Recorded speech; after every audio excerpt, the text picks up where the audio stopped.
Assalamualaikum Hmm. warahmatullahi zikir segala macam terus doa. A'udzubillahi minasyaitonirrajim. Pokoknya udah Islam kali ini udah.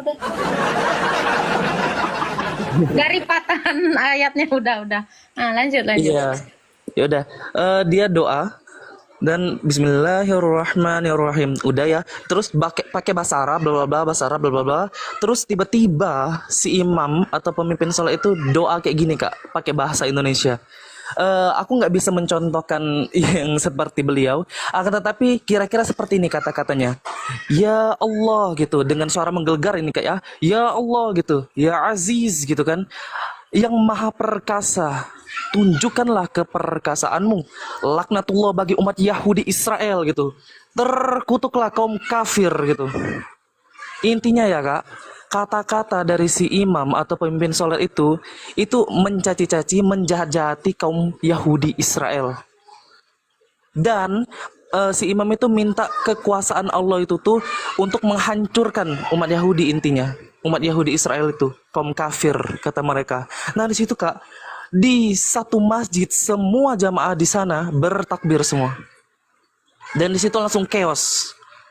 Pada saat itulah aku kayak di titik, hah, aku tersentak batinku kak. Aku kaget di situ karena juga teman-temanku kayak gimana ya, aku melihat teman-temanku yang di situ kan dan juga lihat jamaah di situ, aku melihat kayak ada suatu kekuasaan yang meliputi mereka gitu, kayak chaos banget kak.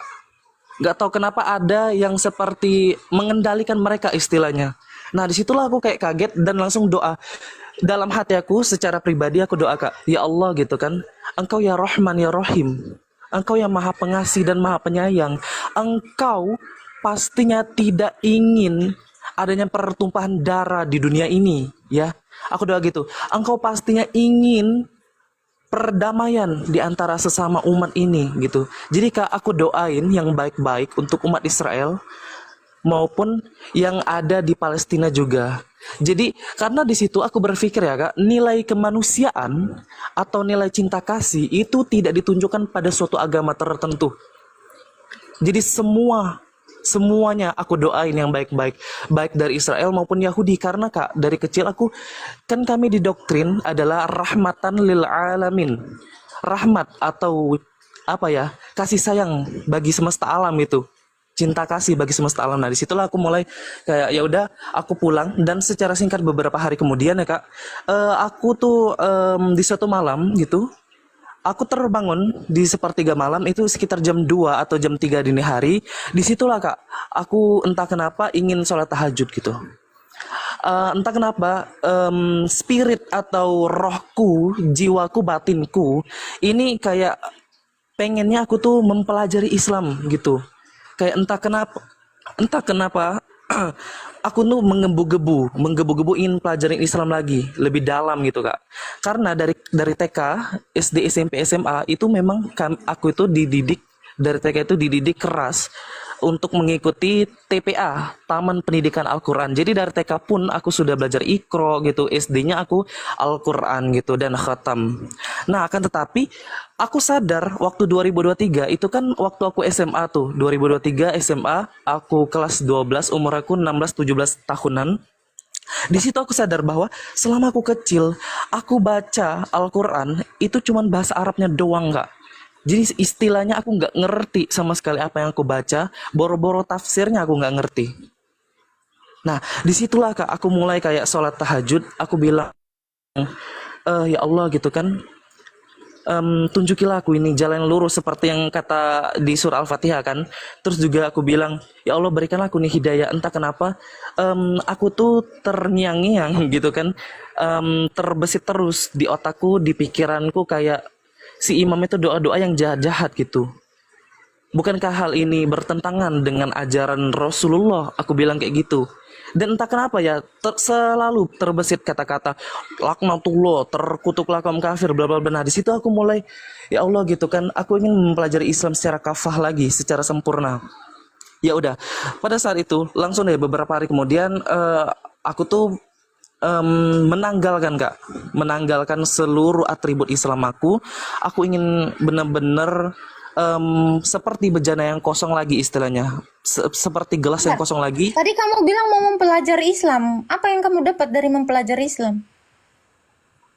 Yes, yang aku dapat setelah itu aku baca Kak aku baca Al-Qur'an dari awal mula surat Al-Fatihah. Di situ dikatakan surat Al-Fatihah ayat 6 dan 7. Ihdinas siratal mustaqim, siratal ladzina an'amta 'alaihim, ghairil maghdubi 'alaihim waladdallin. Nah, di situ kan artinya tunjukilah kami jalan lurus, yaitu jalan orang-orang yang telah Engkau beri nikmat kepadanya, bukan jalan mereka yang dimurkai dan bukan pula jalan mereka yang sesat. Jadi Kak, setelah itu aku kaget karena aku langsung baca Kak, langsung baca tafsirnya. Aku kan nggak ngerti kan, memang dari kecil sampai SMA itu aku baca tafsirnya Kak. Dan kalau kakak tahu, tafsir di Al-Fatihah ayat ke-7 yaitu jalan orang-orang yang telah Engkau beri nikmat kepadanya, bukan jalan mereka yang dimurkai. Jalan mereka yang dimurkai di sini adalah jalan orang-orang Yahudi dan bukan pula jalan mereka yang sesat. Jalan mereka yang sesat di sini adalah orang-orang Nasrani. Jadi Kak, aku kaget di situ. Aku kayak shock gitu kan. Aku nggak ngerti, kok gini gitu kan. Aku baru tahu di situ Kak. Jadi dapat ditarik kesimpulan bahwa setiap umat muslim ya, kami itu kan wajib baca surah Al-Fatihah dalam sholat. Berarti kami sedang mengutuk-ngutuki orang-orang Yahudi dan Nasrani. Di situ aku bertanya-tanya, ada apa dengan dua golongan ini? Nah, mulailah itu Kak, aku Al-Qur'an sampai surah An-Nas. Nah, ini beberapa titik secara singkat ya, beberapa titik ayat yang buat aku aduh, ini nggak bener nih, ya. Al-Maidah ayat 46.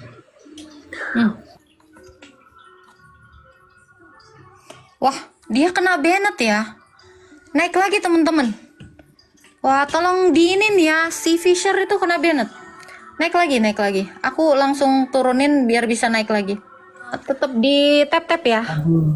Astaga ya Tuhan, Tuhan kasihanilah. Baru aja sebentar teman-teman. Aduh. Ya udah, aku berusaha soft spoken mungkin. Mungkin tadi aku ada salah kata ya Kak, mungkin ya. Nggak tahu, ya udah nggak apa. Kita berdoa aja. Iya Kak.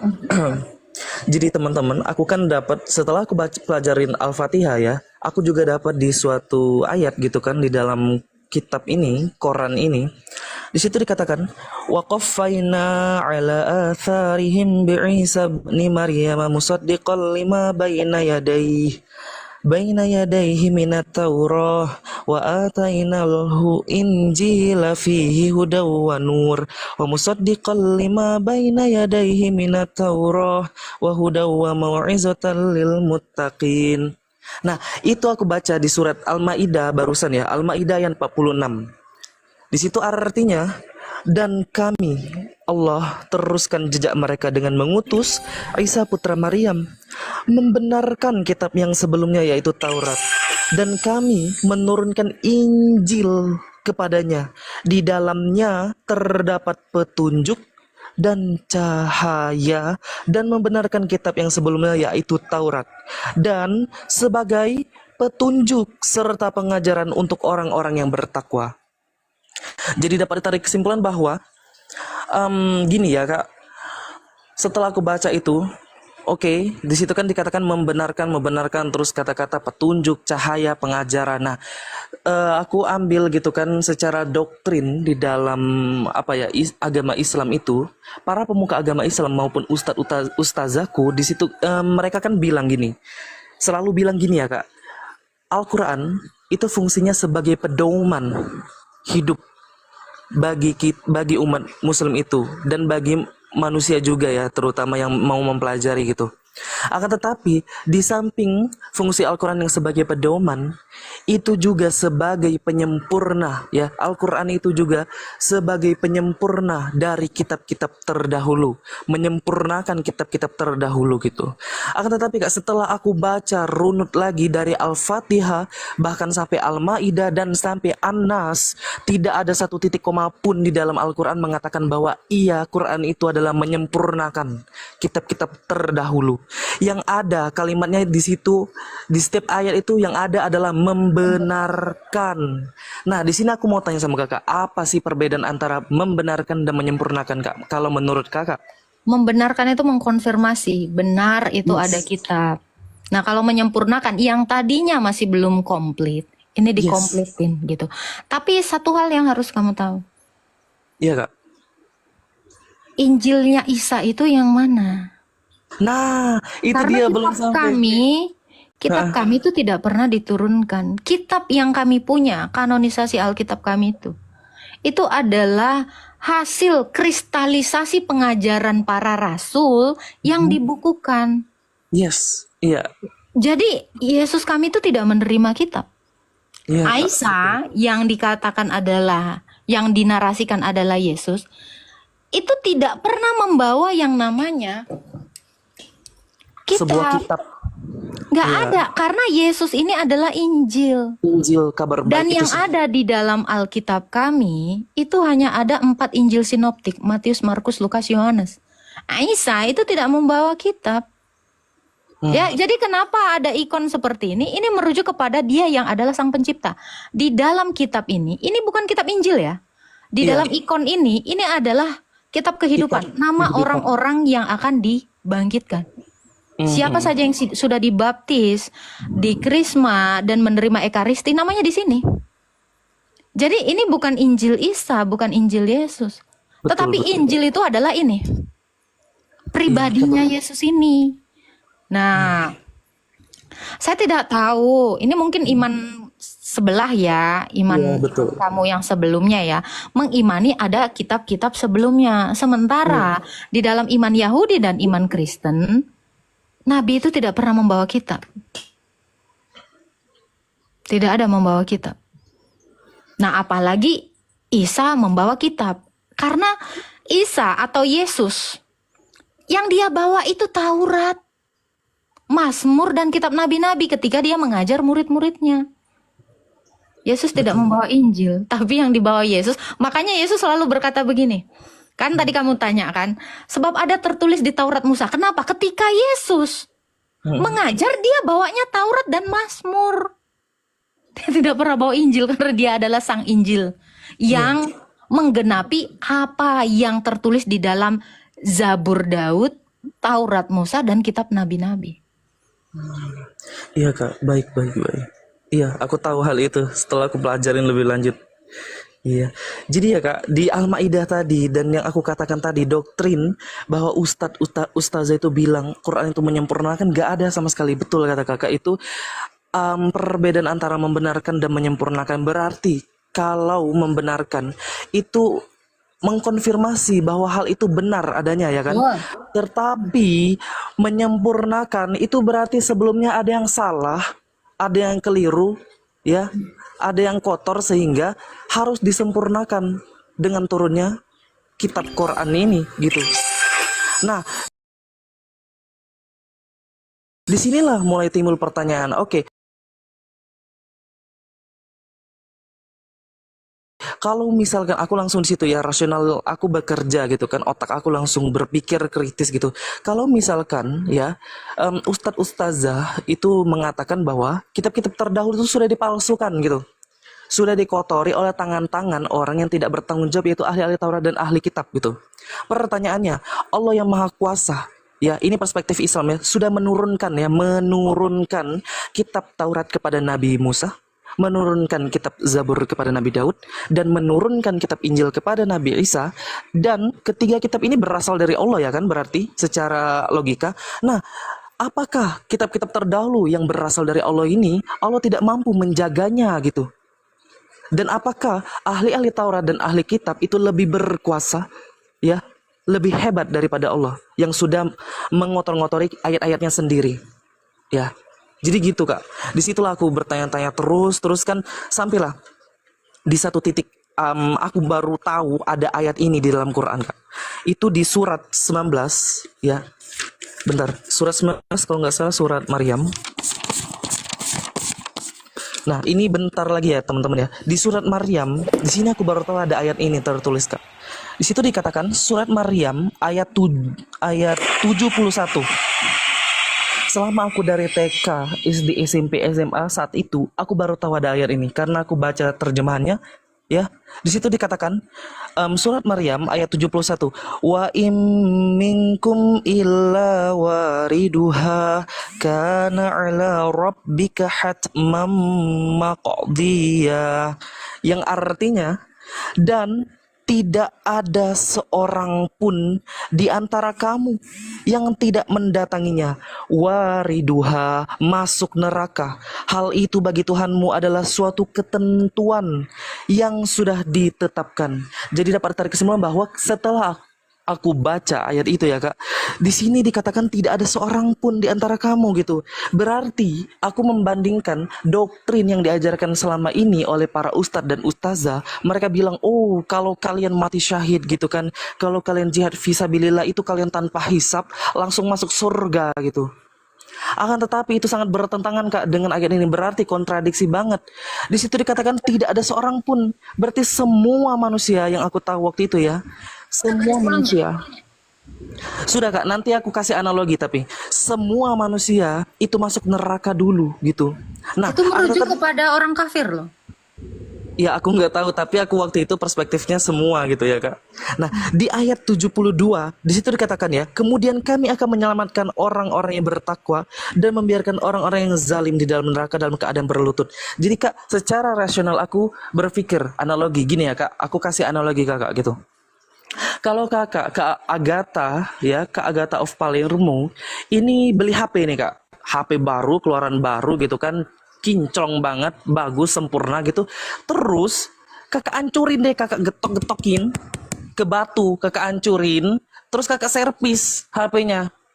Terus kakak ancurin lagi, kakak servis lagi. Apakah perbuatan ini perbuatan yang waras? Ya enggak ya kan? Nah, begitupun kak, Tuhan. Kenapa Tuhan telah menciptakan manusia yang begitu sempurna ini dikatakan memiliki akal budi, memiliki kehendak bebas ini yang sempurna ini. Kenapa semua manusia yang diciptakannya sendiri ini harus memasuki neraka? Dia tersebut kan yang selanjutnya kan dikatakan menyelamatkan. Berarti semua manusia itu di neraka semua. Dan ia itu berarti memfilter kak. Gitu loh. Oh kata Tuhannya gini berarti, oh yang mana ya yang bertakwa aku filter, aku selamatin gitu kan. Belum tentu di neraka itu dikatakan satu hari itu berapa ribu tahun gitu. Gimana kita sengsaranya di dalam neraka gitu. Dan disitu aku kaget kak, aku mau dapetin yang bisa menyelamatkan aku gitu. Siapa demikian ya yang bisa menyelamatkan aku? Nah aku mulai flashback tadi di Al-Maidah yang 46 itu kak. Aku kayak aduh, kok bayangan aku Injil karena Injil itu dikatakan di Al-Maidah ayat 46 tadi adalah petunjuk, cahaya serta pengajaran bagi orang-orang yang bertakwa gitu loh. Nah, aku heran, berarti yang aku tahu waktu itu ya kak, secara polos aku tuh tahu kitab Injil kan kitabnya orang Kristen gitu kan. Cuman orang Kristen yang pegang kitab Injil gitu kan. Berarti apakah di sini termasuk orang-orang yang bertakwa itu orang Kristen gitu? Nah, disitulah kak mulai iman aku goyah gitu kan. Karena aku tuh nggak terima gitu kenapa Tuhan menciptakan manusia yang demikian sempurna ini harus menetapkan gitu. Menetapkan berarti sama dengan menakdirkan semua manusia itu masuk neraka. Hal ini sama dengan berarti Allah itu murka terhadap manusia ya, sehingga ia memasukkan semua manusia itu ke dalam neraka. Berarti murka Allah ini kenapa, sebab muasalnya gitu. Nah, secara singkat ya, aku di situ langsung kak, aku sholat tahajud terus gitu kan, dan juga aku mulai kayak batin aku gitu kak mengarahkan gitu Injil gitu kan. Akan tetapi apa sih kok ngarahnya ke Injil terus? Aku penasaran kak, karena yang kakak bilang tadi ya, yang aku bilang tadi ya, umat Islam itu cuman percaya doang gitu, iman kepada Allah, iman kepada para malaikat, dan yang ketiga iman kepada para kitab-kitab terdahulu. Akan tetapi kami mengimani cuman sebatas kitab Taurat diturunkan kepada Nabi Musa gitu, kitab Zabur diturunkan kepada Nabi Daud, kitab Injil diturunkan kepada Nabi Isa. Cuman sebatas itu kak.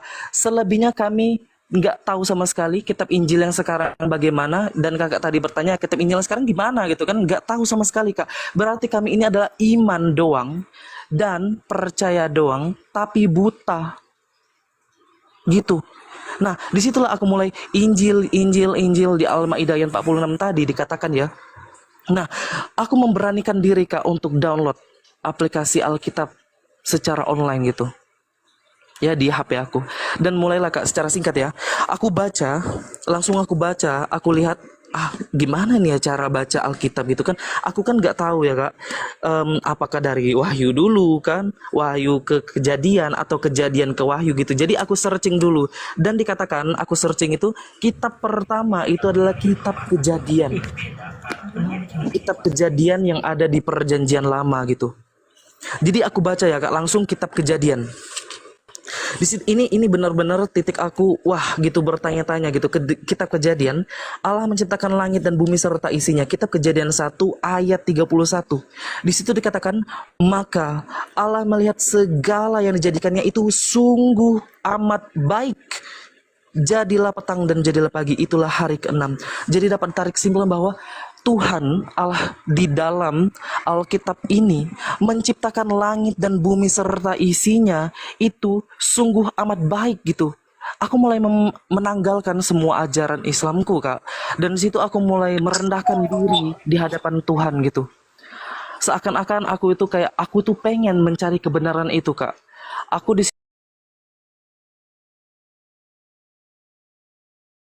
situ kayak aku dengan tulus mencari, aku tidak memakai apa ya otak aku terus dengan keras gitu, enggak, aku melembutkan hatiku di situ.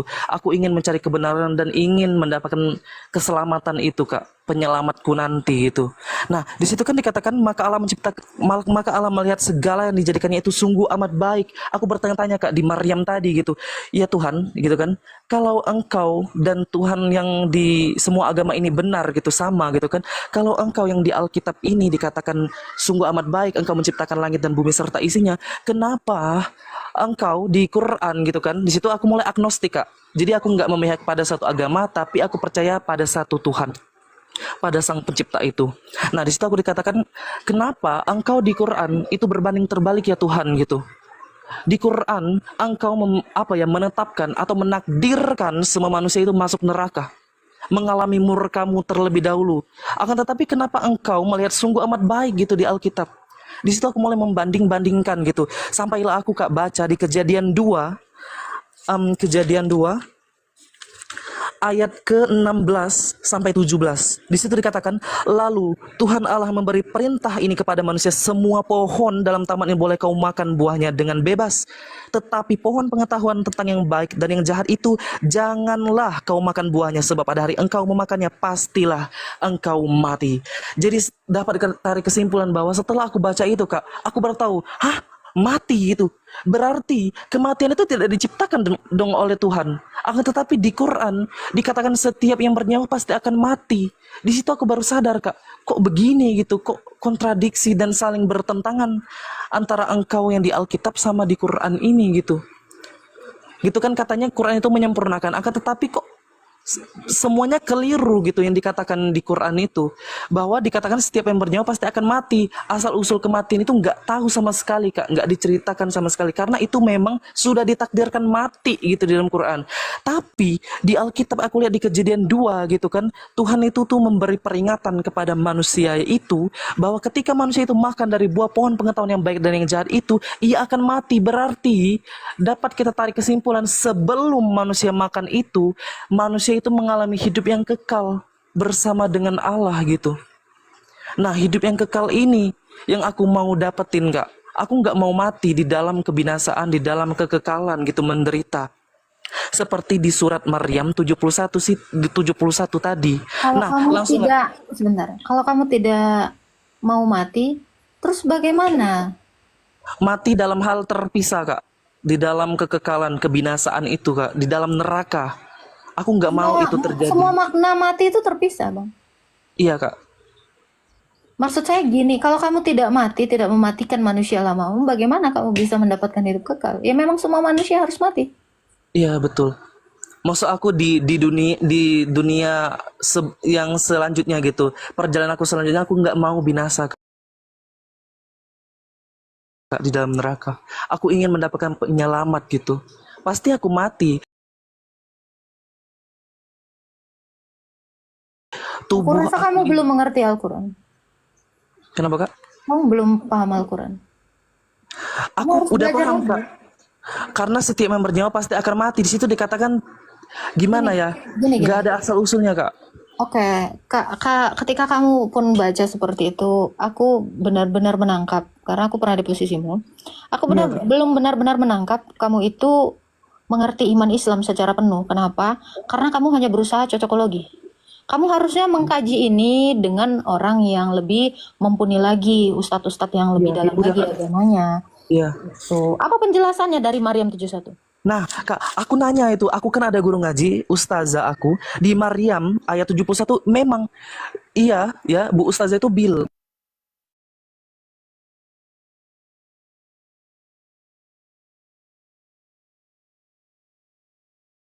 Bentar, ini kena banned semua ini. Kena semua. Bentar.